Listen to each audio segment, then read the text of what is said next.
আজ হলো রবিবার। বেশ অনেক দিন পরেই আজ একটা ডে আউটের প্ল্যানিং হয়েছিল। আরও দুজন আসার কথা আছে আর আমরাও যাচ্ছি। ৪ জনে মিলেই আমরা ঠিক করেছিলাম যে কলকাতার কাছাকাছি ভিক্টোরিয়াতেই আমরা যাব। আর যেমন ভাবা তেমনই কাজ, চলে এসেছি, টিকিটও কাটা হয়ে গেছে, এখন ভিক্টোরিয়ার মধ্যে ঢুকেও পড়েছি। এটা ছিল আমার আজকের লুক। কেমন লাগছে কমেন্টে লিখে জানিও। বেশ অনেক দিন পরে কিন্তু ভিক্টোরিয়াতে আসলাম। এখানে এতদিন পরে এসে এতই ভালো লাগছিল যে ব্লগ করার কথা ভুলেই গেছিলাম। আর এই যে আজকে আমরা দুজনে একটু টুইনিং করে পড়েছি। আমরা আমরা এখন আছি ভিক্টোরিয়ায়। ভিক্টোরিয়া থেকে মোটামুটি চলে যাচ্ছি। লাস্ট মোমেন্টে মনে পড়েছে একটা ব্লগ করতে হবে, একটা ভিডিও বানাতে হবে। এখানে এখন চলছে ফটো সেশন, অনেক ছবি তুলে নিয়েছি আমরা সবাই।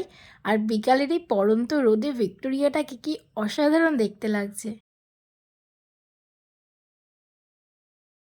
ভিক্টোরিয়া থেকে বেরোনোর সময়তেই দেখলাম পাশেই মোহরকুঞ্জতে হচ্ছে বিশাল বড় ফুলের মেলা। বিভিন্ন রকমারি ফুল ছিল, সব থেকে ভালো লেগেছিল ডালিয়া ফুলগুলো। তাছাড়া তো গাঁদা, অর্কিড, পিটুনিয়া আরও নানান রকমের ফুল ছিল, যদিও সব ফুলের নাম আমি ঠিক জানি না। আর এখানে অনেক রকমের সবজিও ছিল। তারপর ওখান থেকে ঘুরে আমরা গিয়েছিলাম একটু নন্দনে, বসে গল্প করে একটু চা খেয়ে চলে আসলাম ডিনার করার জন্য ইন্ডিয়ার রেস্টুরেন্টে।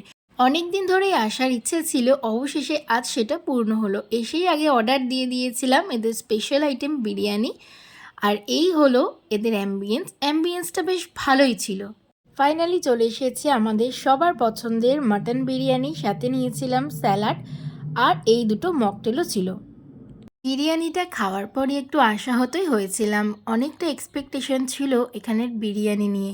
প্রথমত মাটনের পিসটা তো বড়ও ছিল না আর খুব একটা বেশি ভালোও ছিল না, আর টেস্টটাও আমাদের কারোরই অত ভালো লাগেনি। খুব একটা বেশি ভালো মানে কিছু লাগেনি, ভালো লাগছে, ভালো নয়, ফ্লেভারটা বেশি। আপনাদের কি মতামত? মোটামুটি খুব ভালো না, খুব খারাপ। খাওয়া দাওয়া শেষ করে সবাই বাড়ি চলে গেলাম। বেশ অনেক দিন পর খুব সুন্দর একটা দিন কাটালাম। তোমাদের ব্লগটা কেমন লাগলো অবশ্যই কমেন্টে লিখে জানিও। আজকের মতন টাটা, আবার দেখা হচ্ছে নেক্সট ব্লগে।